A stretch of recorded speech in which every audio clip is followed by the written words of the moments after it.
Saya dapat jaga dia sampai dia meninggal dunia. Saya dapat jaga dekat ICU. Doktor bagi saya kebenaran. Doktor bagi saya mengaji. Waktu tu doktor bagi saya jaga dia. Satu malam tu, pelawat pergi masuk tanpa ada. Waktu tu dia tengah berurusan dengan polis.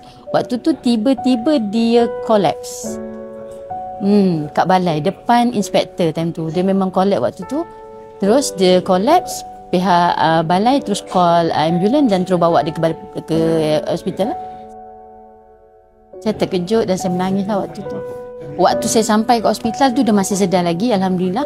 Dan dalam beberapa jam selepas tu dia ditidurkan kerana keadaan dia time tu dah memang worse. So far diorang terkejut sebab pagi tu ayah diorang hantar diorang pergi sekolah dalam keadaan sihat. Lepas tu tiba-tiba dia dengar ayah ni dah ditidurkan. Jadi diorang terkejut lah, diorang sedih juga. Kan takziah lah kepada Puan Saadiah lah atas kematian suami.